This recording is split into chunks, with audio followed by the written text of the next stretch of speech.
Le processus de démolition ayant commencé le 8 juillet dernier pour l'ancien bâtiment du MIFO, le mouvement d'implication francophone d'Orléans, aujourd'hui l'endroit où se trouvait le bâtiment est clôturé et en attente du début de construction. Les activités lors de la construction ont été déplacées dans des bureaux temporaires au deuxième étage de la place d'Orléans, ainsi qu'à certains emplacements chez les partenaires du MIFO. On est allé à la rencontre de Mélanie Routier-Boudreau, la directrice générale du MIFO, afin d'avoir une meilleure idée de ce qu'attend la communauté francophone de l'Est d'Ottawa. Pourquoi avoir décidé de rebâtir le MIFO de zéro? Il faut comprendre que l'édifice du MIFO, qui avait plus de 40 ans, se faisait vieillissant, était en fin de vie utile. Donc, on avait besoin là, de rénovation là, majeure pour cet édifice-là.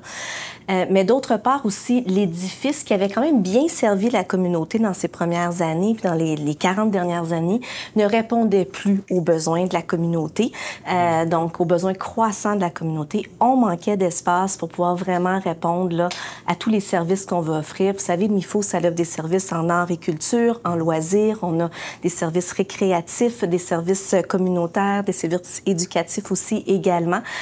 Donc, en pleine croissance et on manquait d'espace. Donc, on avait vraiment besoin d'une infrastructure là, beaucoup plus grande puis à la hauteur des ambitions de la communauté. Absolument.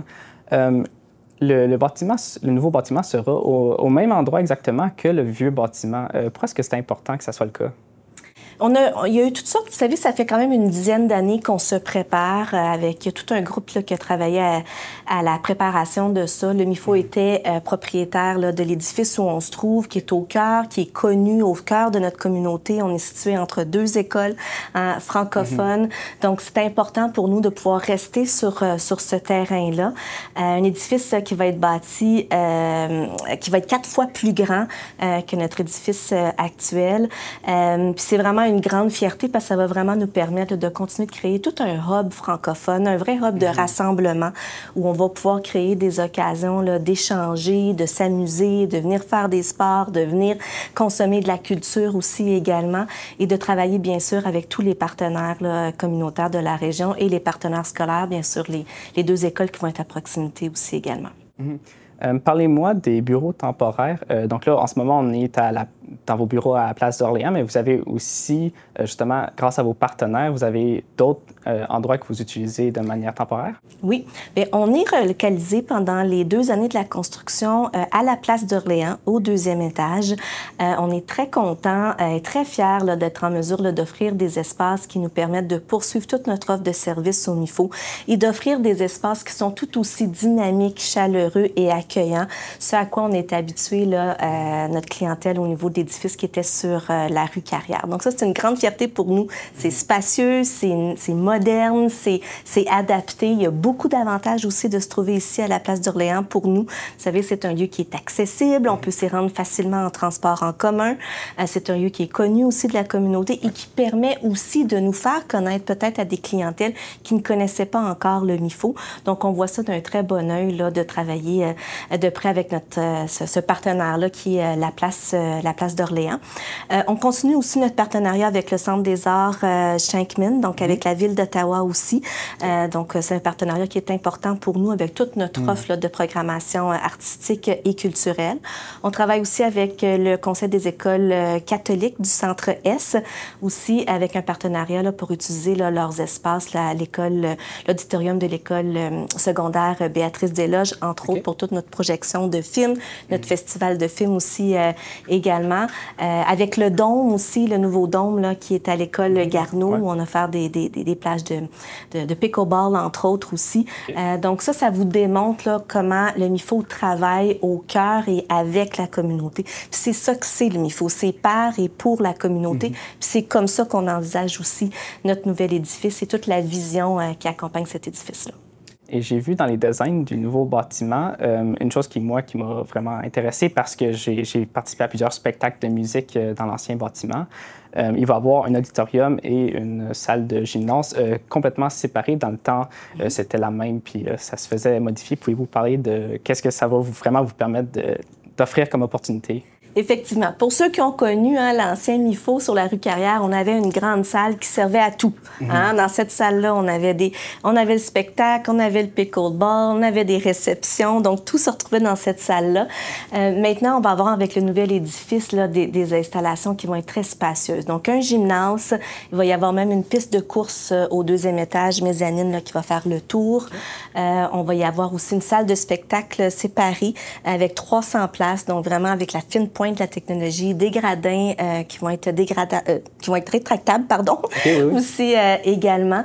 Donc ça va être très intéressant. On va avoir des studios, des salles multifonctionnelles, une cuisine aussi à la fine pointe qui va pouvoir être utilisée aussi là, pour des cours et des activités, plusieurs salles de rencontres, une galerie d'art, un foyer, un café, un jardin.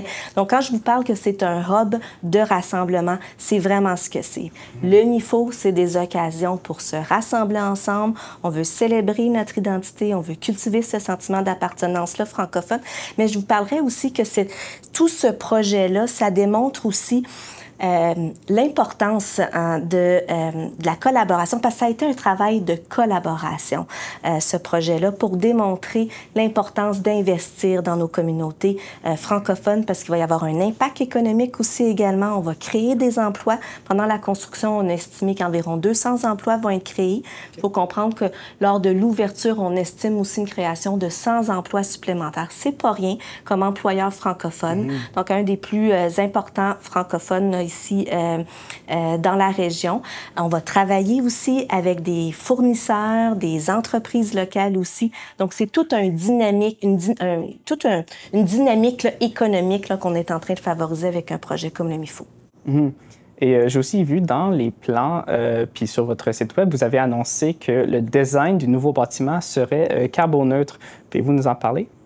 Oui, effectivement, c'est un design qui est carboneutre. Donc, on est dans les premiers édifices là, d'infrastructures de la sorte là, ici dans la région de la capitale nationale.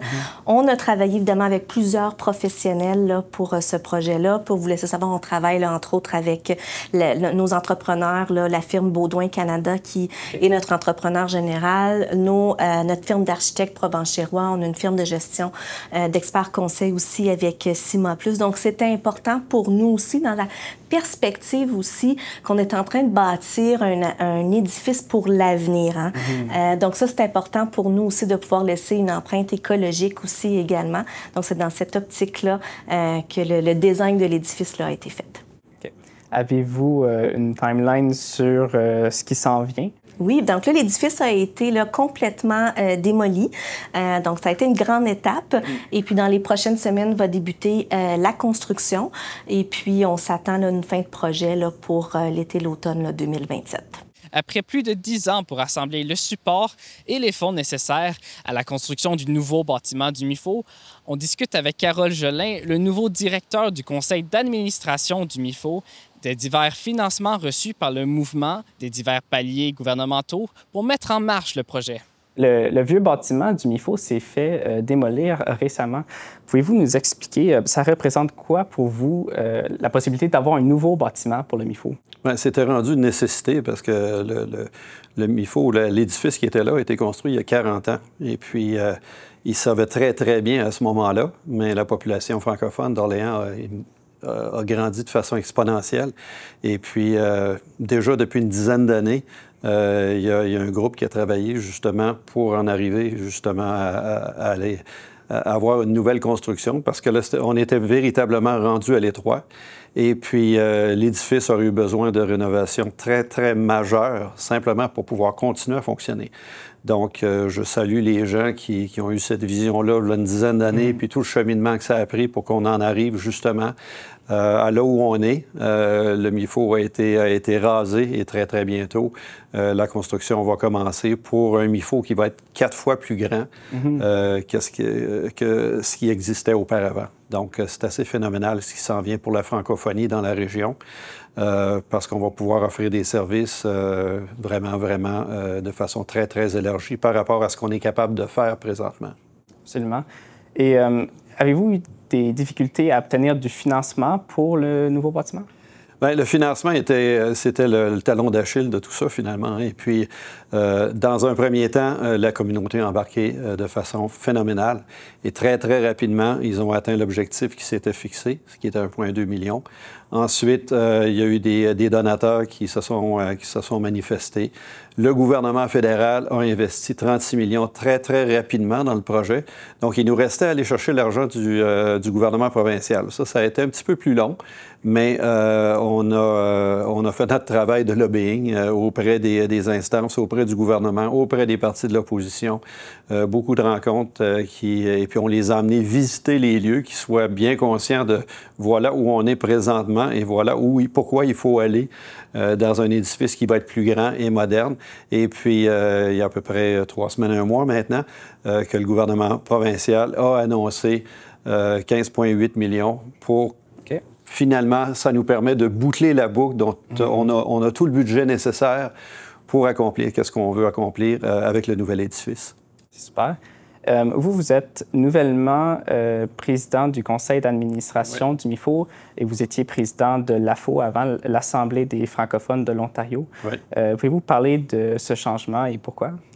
Bien, changement, c'est ce qui m'intéressait, premièrement, c'est local.